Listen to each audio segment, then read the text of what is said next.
Alright, Perth International Airport. A bit of a weird way from going to a video of picking my motorbike up in the desert to leaving Australia.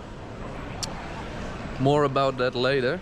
But yeah, I'm flying home back to Amsterdam, and then I'm flying via Qatar, Doha airport. So I'm gonna check in, drop the luggage off, and have a beer.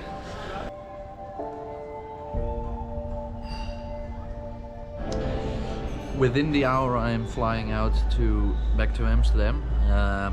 I will fly via Qatar. I'll take a 2.5 hour stop in Doha, and then continue on back home for me. Now it's a bit of a bittersweet ending of my traveling in Australia, and the reason I'll tell later. So yesterday, well actually the last week I've been staying with Mel. We've been going out, we've been having a good time, checking out Perth and the surrounding areas. My motorbike is actually on a ship going back to the Netherlands as well. And in about 60 days that will arrive. Yeah, and then we'll start the travels again, but then starting in Europe. Do you want to know what the next destination is, or have you got any suggestions? Let me know in the comments. So the last weeks have been actually quite tough. A lot has happened. Hence the reason why I'm flying home earlier than expected. It's gonna be good to see some friends and family again. Stay home for a couple of months maybe. And I've got some awesome new travel plans coming up.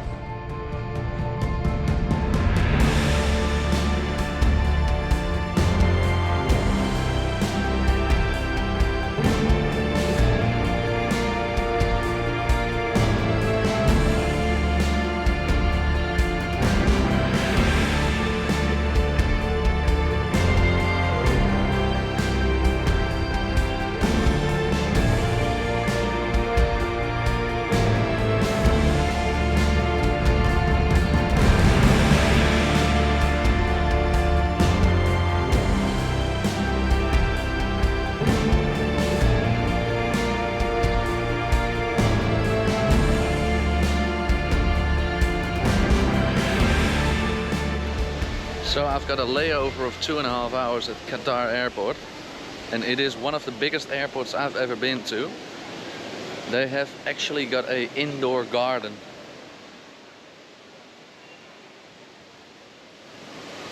And I'm on my last flight home. 7 hours to go and then I am back in Amsterdam. It's been 10 months in Australia. I've had some very, very good times there. But heading home is always the best. We've got a saying in Dutch, east, west, but home is the best.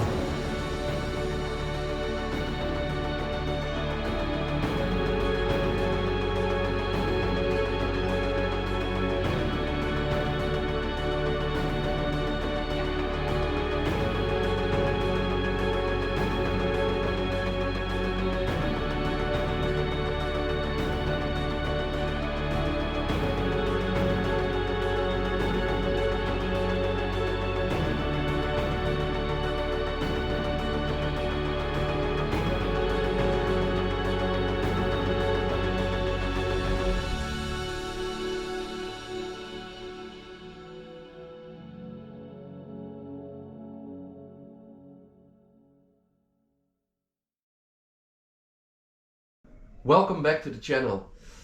A bit of an abrupt stop from traveling Australia to going back to the Netherlands.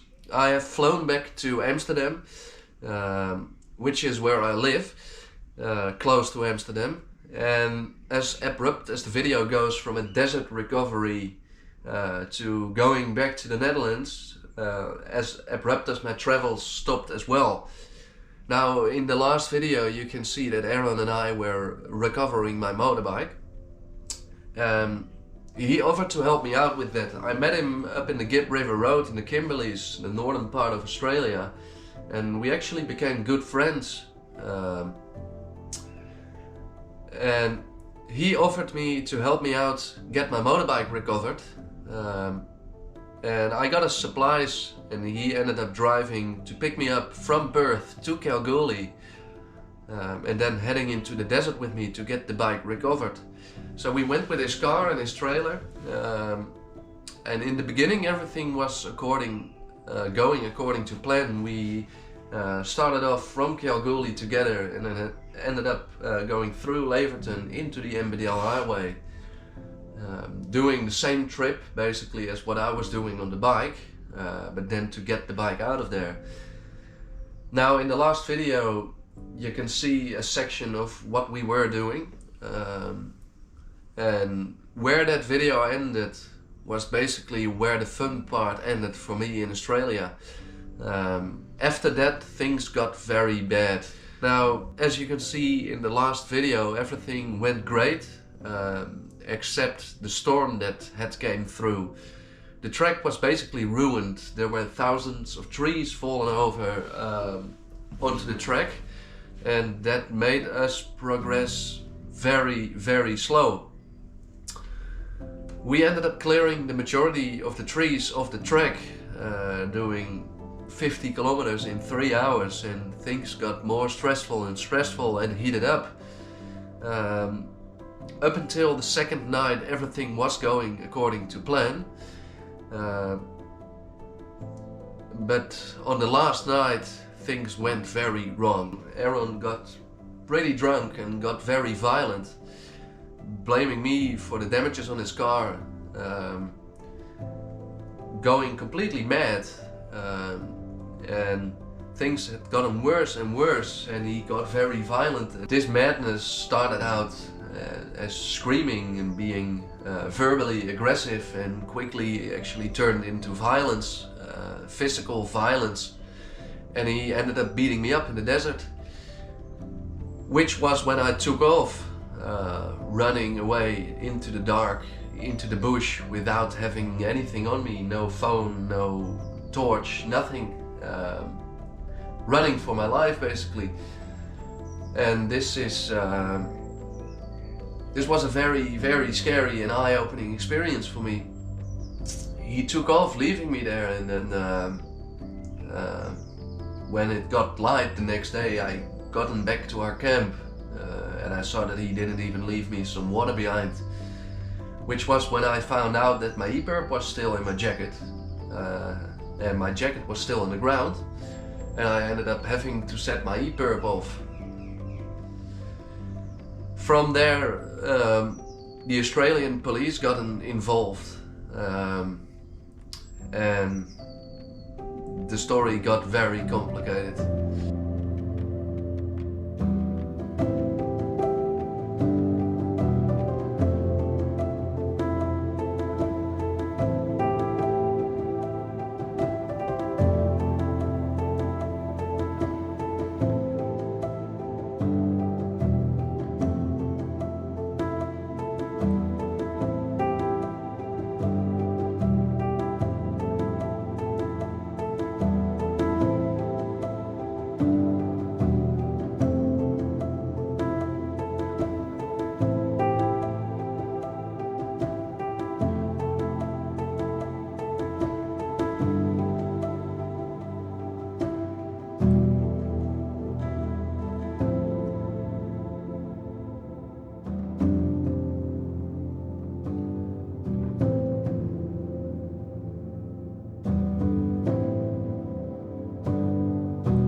Within the same week that this all happened, I ended up flying home. I was so done with traveling Australia. I've put my bike on a ship, giving it a last service before I went, and then I flew home. Right now it is April in the Netherlands, and I'm going to continue this journey across the world. My goal will be to go to every single country in the world, all by myself on a motorbike. Now my videos will continue in Europe. I have got a few technical issues that I've got to solve. My motorbike is being imported into the Netherlands. I will have to get it on a Dutch license plate in order to insure it. So it's got to go through some testing here. I've got to get a Dutch rider's license because I only have an Australian rider's license. And then I will continue this journey in Europe. Would you like to support me in this adventure? Keep watching my videos, like and subscribe, and I'll see you next time. Thanks for watching. If you like my video, let me know. Like, share and subscribe.